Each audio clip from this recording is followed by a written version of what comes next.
Welcome to another episode of It's Settled, the Ametros podcast, where you'll hear authentic stories of overcoming adversity after a life-changing injury and how injury survivors, members, and industry experts are making a difference. I'm Andrea Mills, Chief Client Officer at Ametros. And I'm John Kane, Senior Vice President of Strategy. If today's episode inspires you, please subscribe and leave a review to help inspire more listeners facing similar situations. Now, it's settled. Let's get on to the episode and explore the human side of workers' comp and insurance claims. Well, welcome to Ametros podcast. It's settled. My name is John Kane, and I have my co-host here, Andrea. Hello. Hi, Andrea and John. Hi. Hello. We have a special guest today, our very own Shannah Montgomery. Say hello, Shannah. Hi, everyone. Shannah Montgomery. So I'm a strategic account executive here at Ametros, and I help manage some of our key accounts nationwide. And I'm really here to help support our clients in terms of educating everyone on just the benefits of professional administration and how we can really help the injured employees. Awesome. So today we're going to be recording this very special podcast with Shannah and John. Shannah is a breast cancer survivor, so we're going to get into that story and hear about your journey through that. And then I do think, John, you're kind of well-positioned to help us have this discussion as a cancer survivor yourself. Yeah, I was diagnosed probably about 5 or 6 years ago, and I was going through routine screening. So went into the doctor's office, and part of prostate examination is they take the glove, they put it on, and for some reason they snap it, and then they tell you to bend over, and then they go in. Your prostate is actually just below your bladder, and they check the the prostate. It's like the size of a walnut, and what you don't want to hear is So after that, I went through and had biopsy done, and tip, just because the medical facility is within walking distance, don't do that. I got back from the examination, followed up with PSA. So PSA is prostate specific antigens, and my levels exceeded 4, which is up to 4 is a normal range. It exceeded 4, and then I had additional blood tests done, and then the option was either radiation or having prostate surgery. So I elected prostate surgery. I had a family history, and I decided that it was probably the best option for me, because what can happen with prostate cancer is that it can metastasize into the bones. And again, I have a family history, so I was thinking about my family, and I made the right decision. I've had a good recovery. But to the folks out there, definitely follow up with your medical doctor. And for prostate cancer, it's recommended at age 40, unless you have a family history. So just keep that in mind. Thank you. Thank you. Thank you for sharing that with us, John. Thank you, John. So Shannah, we love to start our podcast with our guests to hear a little bit about how you got involved in workers' compensation. Okay. So would you please share that with us before we get into the other parts of your journey? Yeah. So I started my foot in the door back in 2011, and I was fresh out of college. I graduated college in 2010, and I'd been waiting for a job because, you're fresh out of college, you have no experience, and no one's hiring you. But I had submitted my resume on like Indeed or something, and a recruiter called me, and she was just telling me about this great place to work. It was a reauthorization coordinator for Legacy Aligned Networks. And so I got the job. So pretty much my day-to-day was, calling injured workers, calling adjusters, trying to get them authorization to get into physical therapy, things like that. So I was in the operations side for about 5 years, and then I moved over to account management. And at that point, it became One Call. And I think a lot of people are familiar with One Call. So I was on the account management side for about 4 years on the national accounts and things like that. And then after about 9 years or so, I decided I wanted to kind of try something out and, broaden my horizon a little. So I moved over to the group health space, and I was a client services executive there for some bigger accounts. And then after 3 years, I came to Ametros, and I love Ametros. I love it here so much. So I'm so happy to be here. It's just such a great company, and I just love what we do.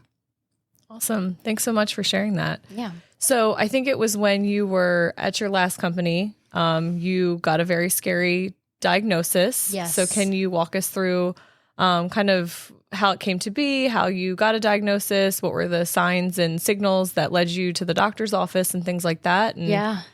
Can you share a little bit about that harrowing journey? Yeah. So I was diagnosed on April 1st, 2021, but it actually goes back probably 8 months or so. And unlike John, I was not, I found a lump, and this was right before the pandemic hit. And I found a lump, and of course I kind of freaked out because I'd never felt it before. And I was just kind of feeling my chest area, my breasts, and pandemic hit.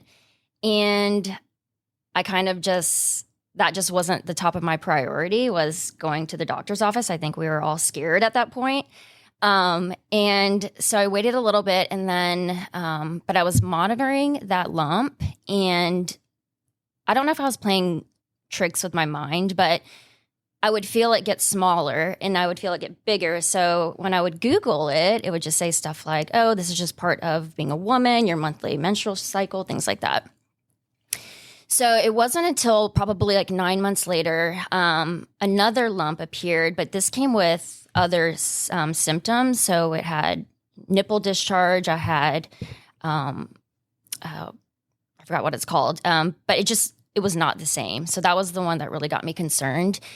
And finally, went to the doctor's office, and I'm just so lucky that my doctor didn't dismiss me, because at that time I was 33, and I just hear a lot about doctors saying, oh, it's nothing. It's a cyst. You're too young. So he was like, I do feel it. So let me backtrack. So I went there for the original lump that appeared 7 to 9 months earlier. And I didn't even mention the other one. He was like, I feel it, but let's be safe. I'm going to write you a script for a mammogram. So did that a week later. And I just remember whenever I got diagnosed and I was getting the mammogram done, and the tech was like, hey, let's go and get you an ultrasound as well. She was like, the director comes in here and she meets all of the patients that come through here. And I was just like, no, she doesn't. Like, in my head, I just knew something was off. And so she just immediately comes in and she was like, hey, I know you're here for this lump, but what about this other lump? Because it's really big at this point. And I was like, yeah, that's been there. So basically she said, I want to do a biopsy. I know this is a lot right now. We can wait until Monday. It was like a Thursday afternoon. We can wait until Monday. And I was like, no, there's no point in waiting. Like, I'm going to have to get this done anyways. So she handed me a rubber ducky. And after that, she called me into her office and basically was like, what I see is breast cancer. I don't want to cry. It's okay. So she said, I see breast cancer. I know we have to wait on the results. But, she's like, I've been doing this for 20 years or so. And, so she said, I'm seeing breast cancer. It's at least stage 2. But we obviously have to wait on other stuff. So then she called me on Monday to give me the results, and she confirmed. And we still had to do extra imaging, so she can only see what she can see. So she could see that it already spread to my lymph nodes. And so they clipped that whenever they did the biopsy, and I can just still hear the sounds today. I don't know about you, John, but I can still hear that sound. And so I did tell my boss. So I was 6 months into my new job, and I did tell my boss, I was pretty transparent about like, hey, I'm going to go to this appointment. I'll keep you posted. And whenever I got home that day, I told him I wasn't going to work and wasn't going to work Friday just because I needed obviously time to process everything. And yeah, so I was so nervous too because I had just started my career or my new job, and I just didn't know what that was going to be like. You know, still trying to learn my new company, the new group health space. And yeah, so it's just kind of silly though thinking about it because obviously your health comes before your job. But, you know, I was 33 and I'm just getting into like my career. So yeah, so that was my initial diagnosis. So April Fool's Day, and I can just remember, so a lot of my girlfriends I had told about this appointment. Of course, we're all like, it's going to be nothing. It's just a cyst. And I just remember telling my girlfriends on April Fool's Day, and they're like, you're joking, right? Like, this is actually a joke. And obviously it wasn't a joke. So, yeah. And what a weird and serious thing to be joking about. Right. Yeah. Can I ask some follow-up questions? Yeah. So were the lumps just in one breast, or were they one in one and one in another? Yeah, so it was just in one breast. And I've actually, in my research and just getting to know about breast cancer, the left breast is the most common side to get breast cancer, which is like, I don't really think they know the reasoning behind that, but that's the most common place. And you don't typically, it's very rare to get it in both breasts. I do have a couple of friends that have had that happen, but yeah, so both of them were in the same area. Yeah. I'm a woman and I didn't even know that fact. Yeah. So thank you for sharing that too. And also at 33, I don't know if I would have really taken it that seriously or thought much about it. And, you know, I'm so glad that you did. And, you know, I am 41 now. So last year I went and had my first mammogram, and I did think that the tech had like such great bedside manner, and obviously that's like her job that she does every day. And I just appreciated how like calm she was and kind that she was. So I think that probably, you know, put you a little bit more at ease, even though you said, this is weird that now the director has to come meet with me. But yeah, I think early detection is such a, you know, big thing we talk about, you know, in the healthcare industry all the time. And, you know, did you have a family history similar to John's, or was this no one in your family has a history? No history. And I did. So the standard of care nowadays is to get pretty much a full panel of genetic mutations. It's like 60 or so that they're looking at. And I had 0. I didn't have any of those genetic mutations. The most common one for breast cancer is BRCA1 and BRCA2. So it's breast cancer and ovarian cancer. Your risk is significantly higher. But I didn't have any of that, and I didn't have any family history. And so, it was just very shocking. Very shocking. Yeah. Shannah, in terms of support, what advice would you have for, you know, fellow colleagues in terms of, you know, a coworker that has cancer? Yeah, that's a great question. So at my previous job, you know, like I said, I was there for 6 months, but they were so very supportive. And my boss, my direct boss, was very supportive. My coworkers were very supportive. And I'm very lucky that I had that case, because I hear a lot about that not being the case for people. But I would say that if you know your coworker is going through these cancer treatments, there's going to be hard days and good days, especially when you're managing some of those side effects to like chemo and things like that. So I would say be supportive of them, reach out to them just to give them words of encouragement, just to check in and see how things are going. And also too, just because this is how I am, sometimes it's hard for people to ask for help. And so for me, I was, you know, I'm a perfectionist. I'm not necessarily type A. I'm trying to scale back a little bit. It's hard to scale back from that. It's so hard, but I'm trying. But I will never forget. So I went to one of my appointments for, it was right before chemo. So we always do like the blood work and then the chemo, or you meet with your nurse and then you go to chemo. And this was probably a couple months in. And I just remember we were touching base and she was like, how are you doing? And I was like, oh, you know, I was up all night last night. I couldn't sleep. And she's like, yeah, side effects, chemo, that's all hard. And I was like, no, like my emails are loading up in my inbox. Yeah. And so after that, though, after I started thinking about that more, like I was like, okay, I have to actually load off some of this work. Like I wanted to be able to work just because it never even crossed my mind to not work. I don't know why, I just never did. But I had to just be able to let go and just say, hey guys, I need help with XYZ, or hey, this email came through. I'm not going to be able to get to this. I don't have the brain capacity right now, or just physically I can't, because during some of my chemo sessions, I had to ice my hands and feet and I just couldn't type. Yeah. So I would say reach out to those people. And if you're not hearing from them in terms of, hey, I need help, say, hey, what can I take from you that will make your day easier or your week easier? So I think it's just about being in constant communication. And but everyone's different, because I know not every person going through cancer treatments is as open. I'm just very transparent about that kind of stuff. So it's really just kind of getting to know how that person functions and reaching out to them if you don't hear from them first, because it can be kind of hard for some people to speak up about that. Yeah. Yeah, and it's uncomfortable to talk about health things. It's uncomfortable probably for a lot of people going through that. And then I also think that it's a little bit about being a woman too, especially a professional working woman, to say like, I don't need help, I can do it. I mean, I suffer from that all the time. And I think there's many stories where I've heard people are either going through a health issue, or their family members going through a health issue, or they're about to give birth and they're sitting there on their laptop trying to work.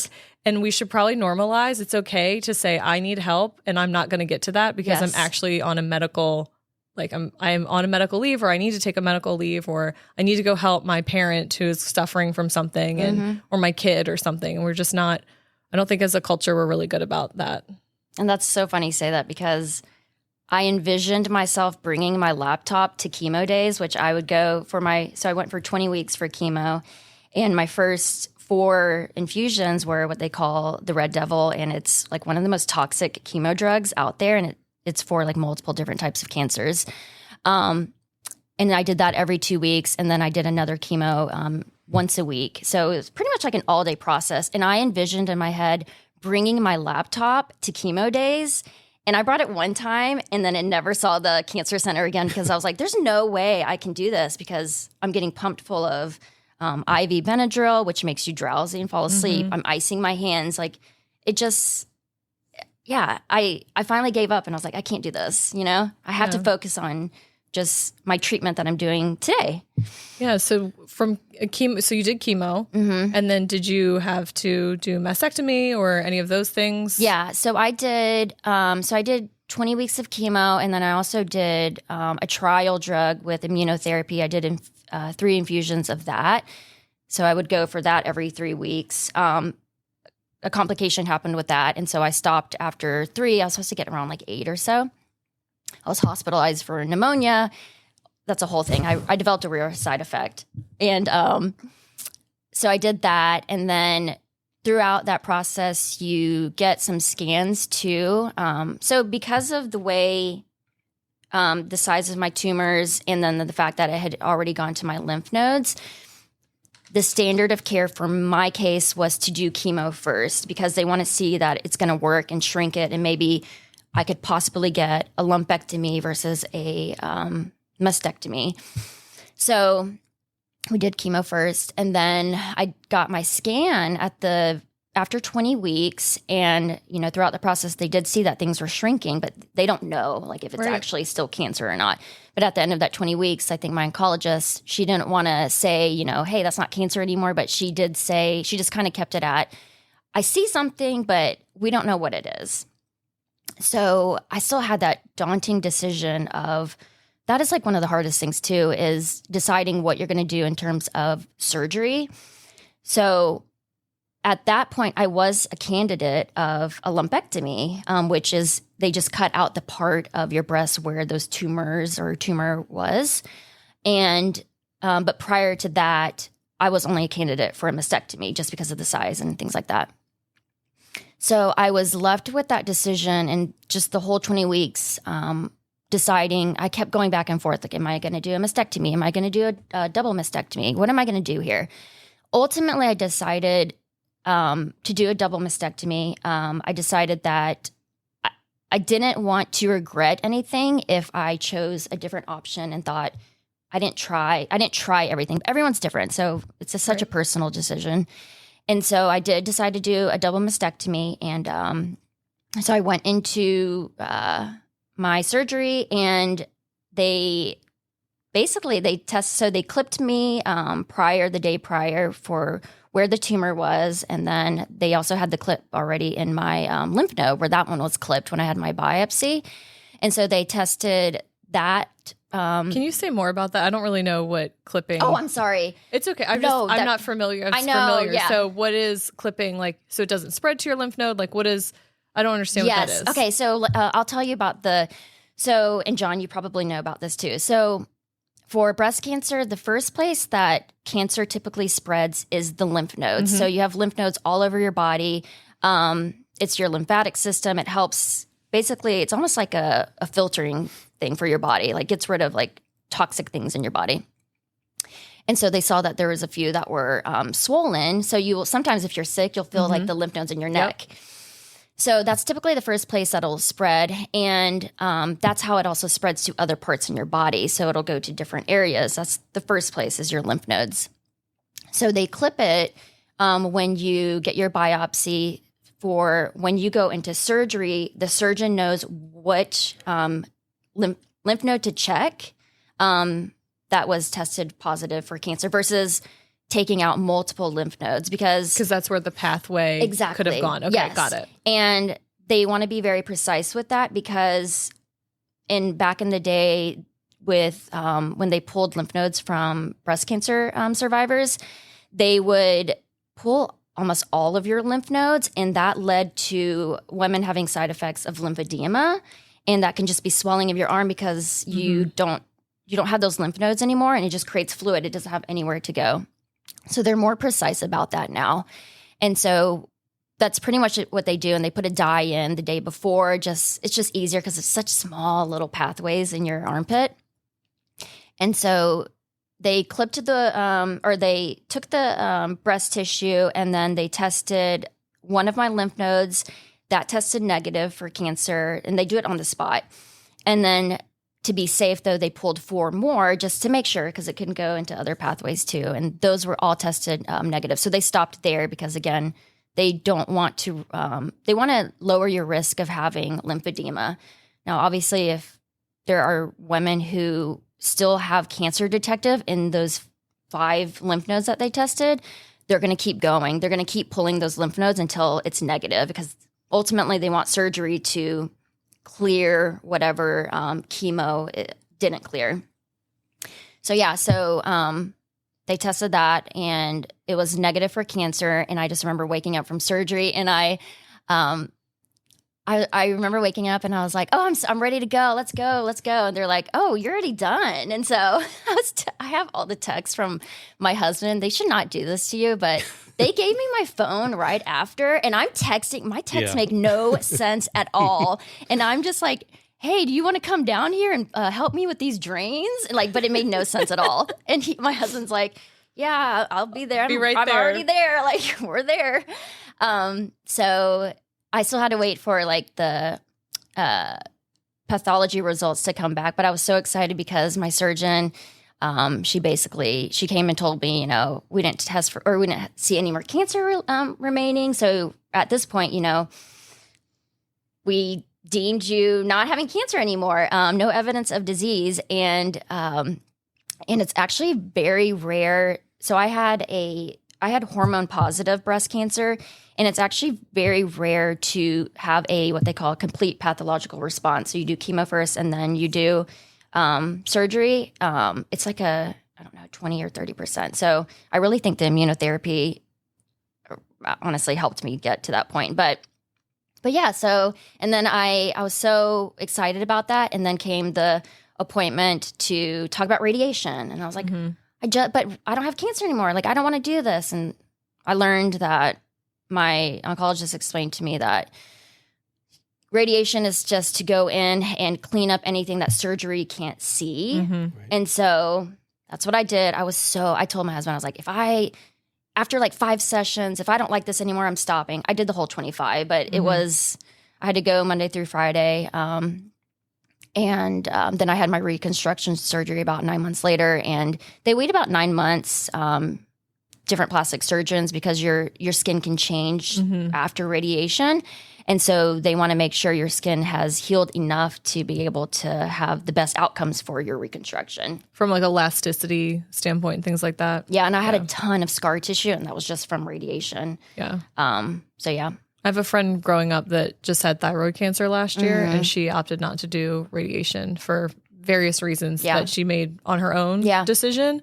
But so far she's, seeing good results from just having her thyroid removed and all the other things that she's been doing from a health standpoint. Right. Which I think we should get into later about all the things you've been doing to stay healthy and keep healthy, and some of the things, the side effects and things. I'd love to get into that. But John, Shannah, in terms of awareness, we talked about, family history. What are the other risk factors for breast cancer? So I'm going to be really honest. Honestly, being a woman is a risk factor. The majority of breast cancer has no family history, no genetic component. I think it's like 10% where there's a genetic component. So just being a woman alone, but anyone can get breast cancer. So it's just more for women because of the estrogen and the hormones and things like that. Also dense breasts. And I actually know a lot of my girlfriends who have turned 40 recently, and they've had to get their mammograms, and it comes back that says dense. I had dense breasts. And that can be harder to pick up on smaller cancers just because in the mammogram, the picture is just different. And sometimes those small cancers can be within those densities within your breast, and it can be hard to spot. But there's like a new law that just came out that they have to inform patients now, like if you have dense breasts on the imaging. And so being a woman, dense breasts, and honestly, the one that has been a real challenge, I think, for a lot of people, just because it's just part of our life, is alcohol. Like that is directly, it's linked to breast cancer. It's linked to multiple different types of cancers, but it is linked to breast cancer. So yeah. I recently, read about the density, and I think there's alternative like diagnostics they do when someone has, density within their breasts, so they can go in and further define, if it's cancerous or if it's just, the hardening. Right. The frustrating thing with that though is insurance typically won't cover it. So, if you get this paperwork or you get the results back that say you have dense breasts, most of them aren't going to do anything. So, and that's like the tricky part that they need to figure out, because unless you have like a family history, then they'll send you for additional imaging. But most of the time they're like, sorry, insurance isn't going to cover because you don't have a family history. You're not high risk, so we're not going to cover, even though it says you have dense breasts and cancer can potentially be there.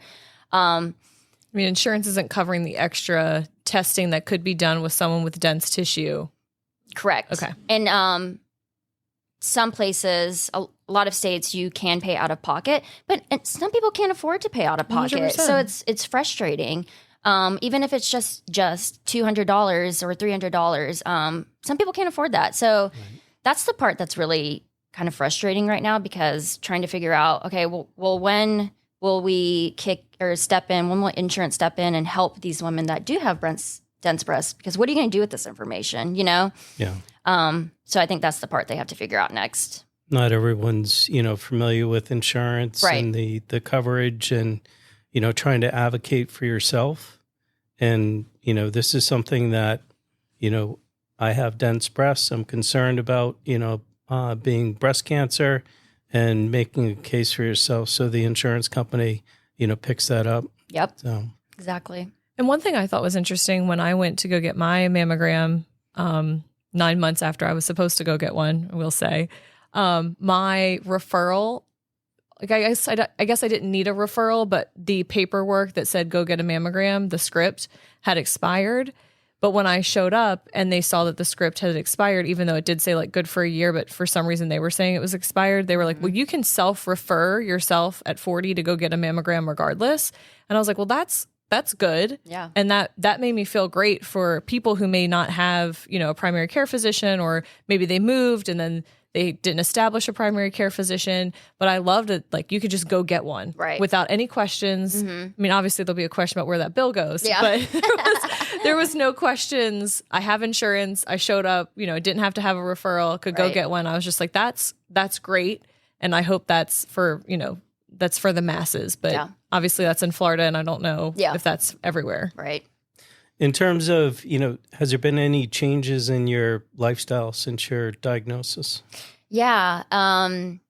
Yeah. Oh my gosh. Like, I don't want to sound cliche, but it really changed my life and just kind of how I view things. So for me, I had decided I wanted to really just be like the best version of myself. So I didn't drink alcohol during chemo just because my body was going through a lot and I didn't want my liver to, so they test your liver enzymes too before you do chemo, because they want to make sure it's not overly toxic, or the chemo isn't, overly toxic for your body and you can handle it. And so, but like alcohol can impact your liver enzymes. So I've heard of like some of my girlfriends where they were drinking during chemo treatments and they couldn't get chemo that day because their liver enzymes were high, but because the doctor doesn't know, was it alcohol or is it your chemo? So they have to take a break. And for me, I just didn't want to, I wanted to be able to go to all of my chemo infusions. Like, I just wanted to be over with. I didn't want anything to get in the way. So my focus really was, and I have no judgment for anyone who wants to drink alcohol during chemo. You do what you want to do. Just for me though, I wanted to just get through it and focus on my health. And so, so chemo, radiation, there are definitely side effects to that. My range of motion isn't the same. But I will say I started lifting weights. I started doing things like that, and it gets so much better if you're consistent with it. And so that has improved tremendously. Because I was a hormone positive breast cancer, one of the things that's part of the standard of care is doing what they call endocrine therapy. So depending on your age, and a lot of women that get breast cancer are in menopause.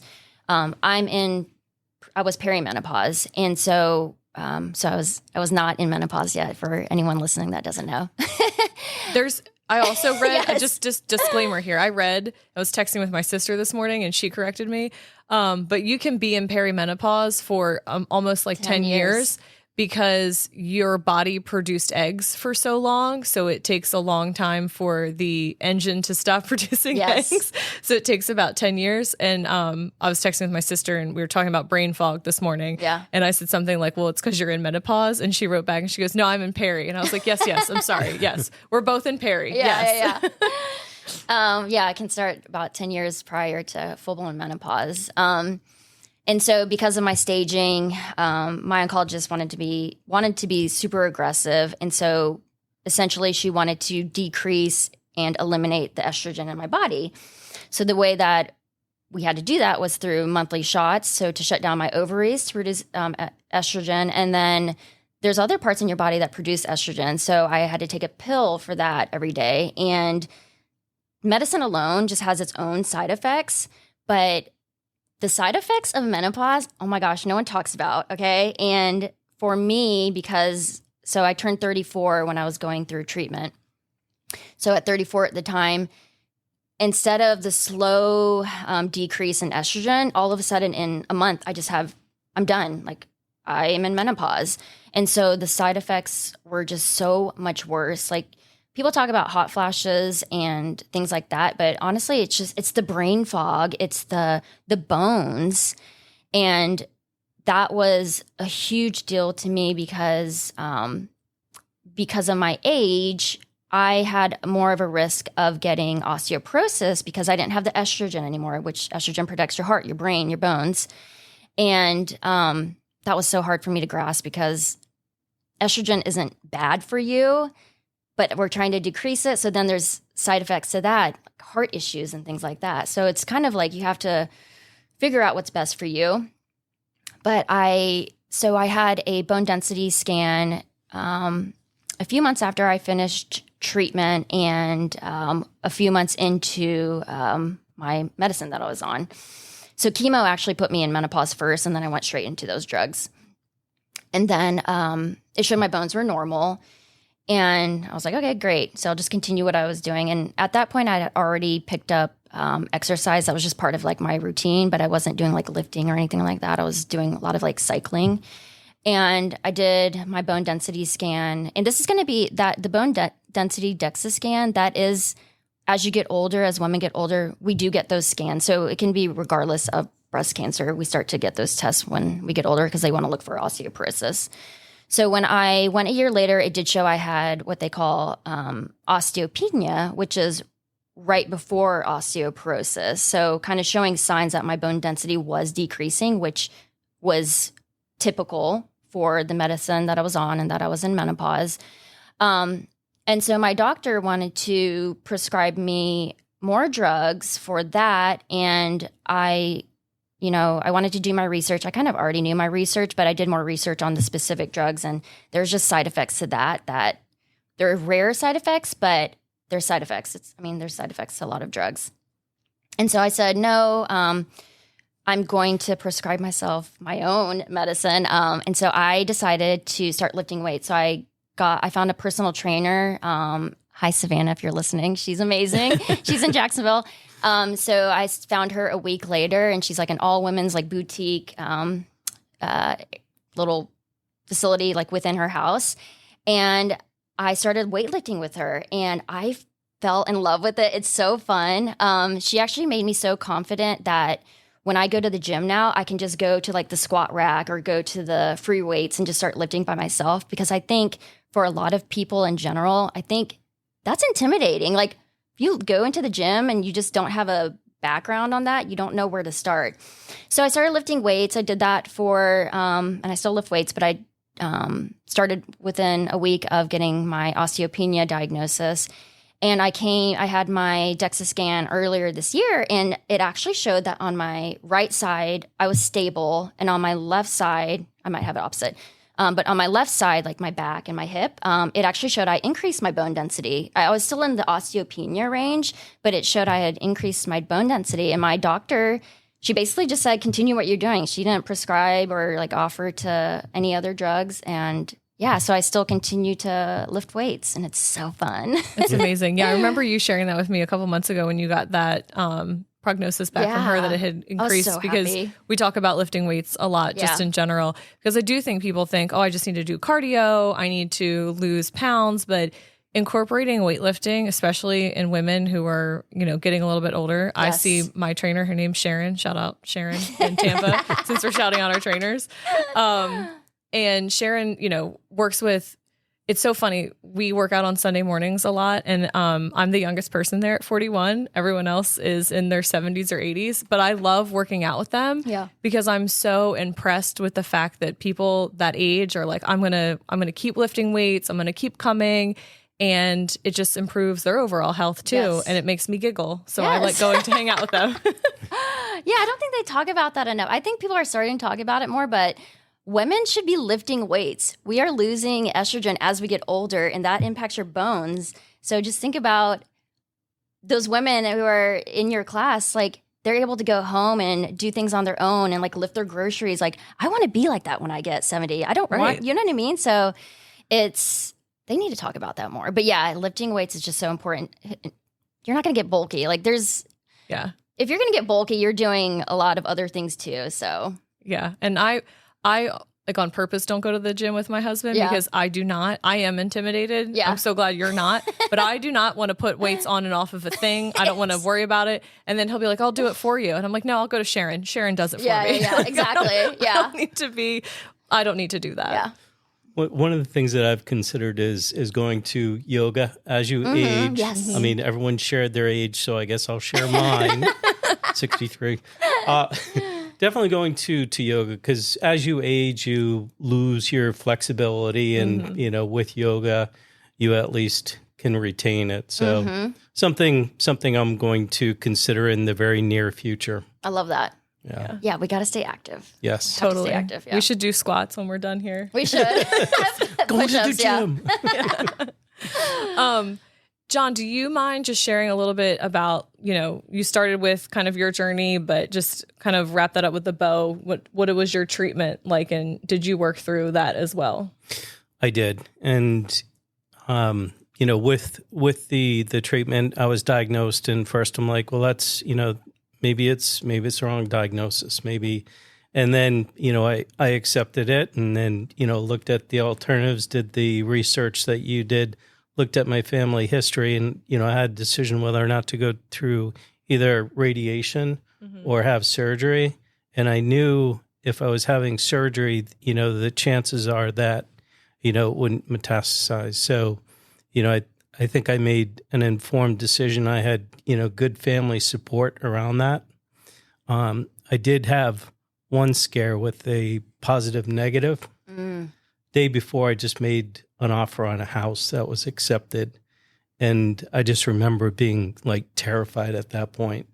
But I went back like within a week, they retested and things were good. But everything that goes through your mind at that point. So I would say early detection, make sure that you're going to the doctor, definitely prioritize it.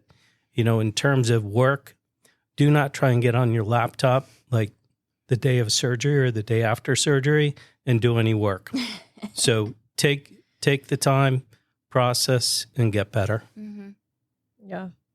And you're still in that house? Yes. Doing a lot of construction. I'm currently living out of a camper. The house is under total renovation.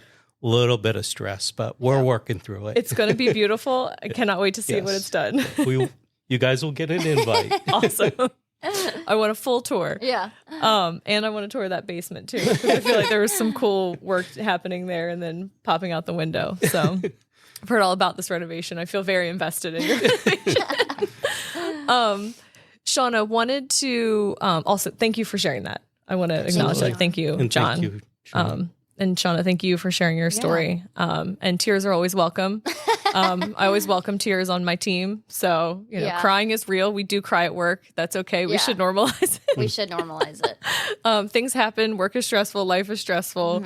We shouldn't pretend things. Gotta let it out. Yeah. You got to pretend these things are not happening, or you can't pretend things are not happening, I should say. But wanted to hear from you. I know you shared a little bit about how people can assist, when you're at work, someone's going through something, being a friend and a helping hand, but also what are like other charities or things you've gotten involved in since that, you wouldn't mind sharing with the rest of us, or things that are near and dear to your heart? Yeah. So when I got diagnosed, especially because of my age, I was somewhat freaking out because it can feel very lonely, So I just didn't know where to start. I was going on the Instagram and just like finding like breast cancer under like 40, like just trying to find like people. And Google's not a doctor. No. Yes. So I found a group. It's actually a Facebook group, and they're the Young Survival Coalition. So it's for breast cancer survivors and thrivers under the age of 40.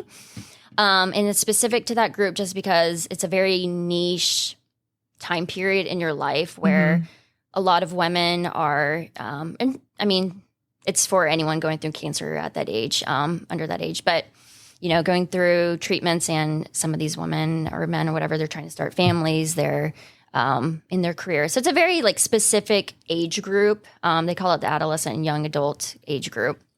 And they have like a week dedicated to it every year. So I love this group because I used it as a resource for me, especially really early on, in terms of just seeing other women's like input in terms of what they went through, what could I expect, even though it's different for everyone. But I could also use it as a way to like reach out and ask for questions, for help on something. I remember I would send like, hey, like I would put a question out there about like a side effect to chemo, and just see what everyone else felt, or like what they went through. Because yes, I should go to my oncologist, and I went to my oncologist, but to actually get the input from people going through it, it's a little bit different versus your oncologist telling you like, hey, XYZ, this is what you're going to expect, because most of them haven't gone through that. And so I love that group. They also do like meetups every year. They're awesome. And it's just such a good resource. And the great thing too is once you join that club, even if you're 50 after the age of 40, but you're diagnosed after, you still have that group as a resource. So it's nice to see women on there too who are 20-year breast cancer survivors on there, because there's people that go on there and they say, hey, I'm freaking out. Like, I need reassurance. Like, are there long-term survivors out there? And it's nice to see like the roll call of like, hey, 50 years or whatever the case is. So I love that group.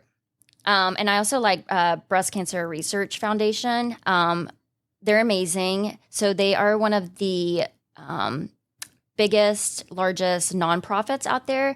And what I love about them is that they focus on metastatic breast cancer. Like, that's one of their things that they focus on.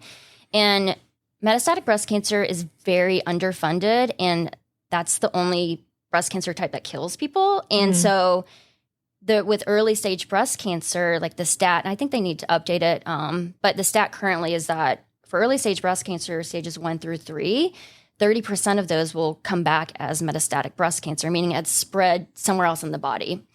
So I just love that they focus on research for metastatic breast cancer, just because it's, like I said, it's very underfunded, and what they say in the breast cancer community is stage 4 needs more. So I just think it's just a good foundation. So how could people help there? You indicated it's underfunded. Where can just make the donations to the Breast Cancer Research Foundation, and you can go directly to their website. And are there any other organizations that you would recommend? There is, but it's not specific to breast cancer. But the woman that created it, and this is actually like, I tear up just thinking about her, because she was 37 when she was diagnosed, I think almost like 9 years ago, with triple negative breast cancer. That's another rare breast cancer type. 37, diagnosed with stage 4 metastatic breast cancer. She's had a husband, 2 young kids, and she died a year later. So during I just tear up because I think of, that's so sad, because I'm her age now. And I don't know, just like she left behind her family. But so during her treatment, this is amazing. It's called April Showers. It's actually a run in my neighborhood in Ponte Vedra, Florida, and they do it every year. And she created this while she was going through treatment to give back to families going through cancer treatments, to give them like a vacation, like because sometimes going through cancer, it's just like your whole life is just dedicated to getting treatment, going to appointments, and it's just, gosh, for the longest time, that's all my husband and I talked about was cancer, and it's just, you need a break. So she created this foundation within the year that she was going through treatment and passed away. So amazing foundation. And April Showers. Okay. Yeah. And she was but she did it for all cancers. So, but I love it just because she created it, and she's she had breast cancer. So amazing. That is amazing. And for those of you listening to this episode, we are recording it in our first ever Ametros podcast room, which I now realize needs to have tissues in it. Yeah. So we are going to do that. We're going to make sure that we are housed with tissues. I did send a text requesting tissues. They have not shown up yet, so everyone's probably busy and not seeing that. Yeah. But thank you so much for sharing that. It's totally okay to get emotional. I know at Ametros, we're doing this podcast as part of our awareness initiatives, and since you've joined us, shared that story with us and was vulnerable. So I thought it would be great to share it out more broadly. So thank you for doing that. What are other ways employers or companies can do more to drive awareness and create initiatives within their own companies? Yeah, that's a great question. So I think with breast cancer, everyone's aware of breast cancer, right? Like, we're all aware of it. I think just being cognizant, if you are a company that is going to, make donations and recognize Breast Cancer Awareness Month, cognizant of the companies out there or businesses out there that advertise for breast cancer. And so I'll give you an example. So they call it pink washing, and ultimately it's those businesses that use breast cancer as a way to get more business and profit off of it, but actually no money actually goes to any foundation. So an example is, this bothers me so bad, but there's a local floral company where I live, and I love them. Like, I loved them. My husband used them all the time. But last year the ad popped up for breast cancer awareness, and it was like pink flowers, and it was like, show your support to your breast cancer survivors, things like that. So I didn't see anything about like what they were doing with that. And so I messaged them. I was like, hey, this is great, but where are these funds going? And they're like, oh, it's actually not going anywhere. And so it just really bothered me that they were using breast cancer awareness to just profit off of it. So I think just really being cognizant of the companies that we partner with, and knowing where your money actually goes. I think this just goes for anyone, not just businesses, Yep. And I think one thing I wanted to say too is just as people in general. So I know we should be going to our appointments and our annual appointments if you're 40 plus for women for your mammograms. But I think also getting on a cadence of self-check every month. So you can do your monthly just set it on your calendar, because things can change in a year. And you want to get familiar with your body. And so it's a good way to promote that during, you could promote that during, for your company for breast cancer awareness, like, hey guys, just a reminder to do self-check. So, I probably went on a tangent there about that, but No, I totally get it.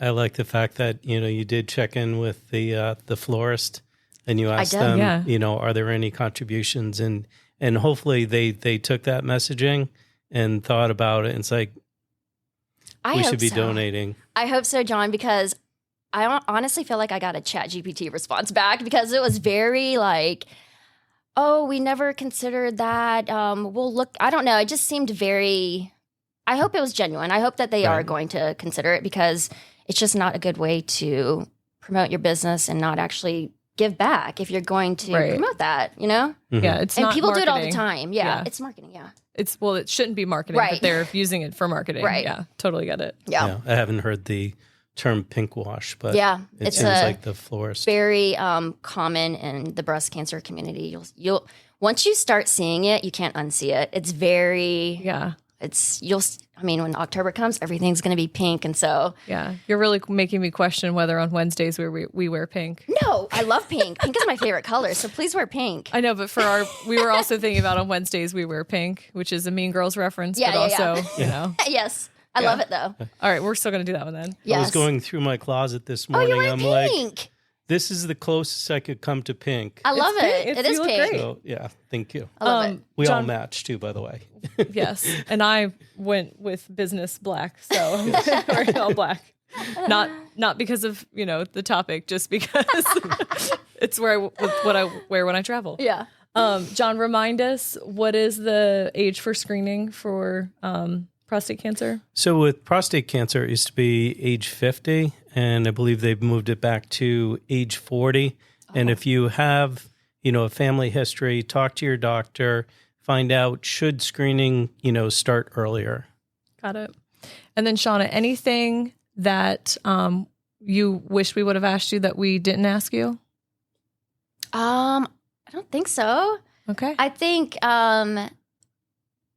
what I wanted to say too is just that we can go through hard times, and everyone's different. I know everyone's different, but for me personally, I just feel like cancer changed my life, but in a good way. Like, obviously I didn't need cancer to change my life, but I just appreciate things so much more now, and just like my health and my body. I was just talking to one of my girlfriends. We have actually been friends for a really long time, and she got diagnosed with breast cancer 5 years ago. The other day was her 5-year cancer-free date. And she's a year older than me, but her and I go back like many years and really good friends. But anyways, we were just chatting about how we would go on like the cycle, like hot cycle, and we'll just like be with listening to our music and just like bawling our eyes out because we're just so happy that we can move our bodies, because there's just times where you couldn't move your body and you're so sick, or physically couldn't move your body because of surgery and just recovery. So I'm just so appreciative of being able to move my body and just my health in general. And the one thing I also wanted to say too, with breast cancer, I think there's and maybe I think in cancer in general, but I think there's a misconception about when people are done with active treatment that they're good. Like everything's fine, life is perfect again. But there's so much to unpack. And I feel like I didn't even think about everything I went through until I was done with treatment. Because, you know, when you're going through treatment, you're trying to survive. You're trying to go through those appointments and deal with those side effects. And it did not hit me, the mental aspect of it, until after. And I just thought to myself, oh my gosh, like what did I go through? And so I went through a period where it was hard for me. It was like really hard, and just like grasping life and just like picking up the, I don't want to cry. It's okay. Just life is so different. Like I was in menopause and dealing like the risk of recurrence, and gosh, it's just thinking about that time period is just so weird, because I can just remember like after being done with treatment and I'd get like aches or something, like or a headache, which can be normal for humans, you know. But I would go on my Young Survival Coalition and I would start putting on there or like searching like what does metastatic breast cancer to the bones or brain feel like, just because it's so scary. Right.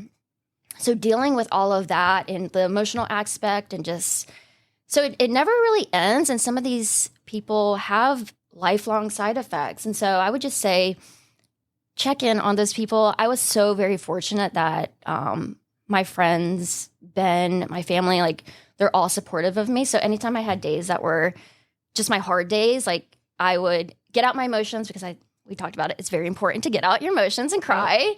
There's nothing wrong with that. It's worse to just keep it all in. But I didn't want to live in that. I didn't want to live in that feeling. So I would get my emotions out, and then I just knew that the next day it'd be a good day, a new day. So yeah, that part is just really hard, is just trying to pick up your life and just grasp what happened to you and what happened to your family. Because it wasn't until afterwards where I could really put myself in Ben's shoes, which people listening, that's my husband, what he saw his wife go through. Like, I just can't imagine that. Like, I picture him going through that, and that makes me sad, because you don't want to see someone you love hurting. So, yeah. Yeah, when I was diagnosed, you know, I was always thinking about doing estate planning just to make sure that, you know, you never know how it goes. So, you know, I did estate planning. I wanted to make sure that my lovely wife, Anne, and my daughter, who is like the best girl ever. Shout out Laura Kane. Shout out Laura Kane. That they were, you know, that they were taken care of, and that, you know, if something were to happen to me, that, you know, they'd be taken care of and everything would be in order. So, but, you know, fortunately right now I'm doing well, and, you know, I'm glad to hear that you're doing well. I'm glad to hear you are too, John. We love that. I can't talk right now. Just thank you both for sharing your stories. And you both are so positive and so positive in my life. Like, every time I talk to you, you know, I just think like, oh my gosh, she's like glowing. Her skin's perfect. Her hair's perfect. You know, I love hanging out with you. I love catching up with you about clients and things. And you're just the positivity around you. And then John, you know, my daughter thinks you're the nicest human on the planet. So maybe that has changed both of you to just bring positivity to everything all the time. But I'm thankful and blessed to work with both of you. Andrew, we are so lucky to have you as our fearless leader. You're just amazing. You're amazing. Didn't pay anyone to say that. We appreciate your support. Yes, we do. Appreciate you guys. Well, I think maybe that's where we leave it, because I think it's emotional now. But thank you so much for everything, and thank you for sharing this with us. And thank you, Ametros podcast listeners, for tuning in to this. And if you get to see some clips, we're in our new podcast room that does not have tissues. All right. Well, that's it. It's been our podcast. It's settled. Thank you. Thank you. Thank you, everyone. Thanks for listening to It's Settled, the Ametros podcast. Find us on major streaming platforms like Apple Podcasts and Spotify. Your review means a lot to us. It helps us share these inspiring stories with more listeners. For more information about Ametros, please visit our website at ametros.com. That's AMETROS.com. Join us in our next episode for more uplifting stories. It's settled. On to the next time. Stay inspired and continue making positive impact.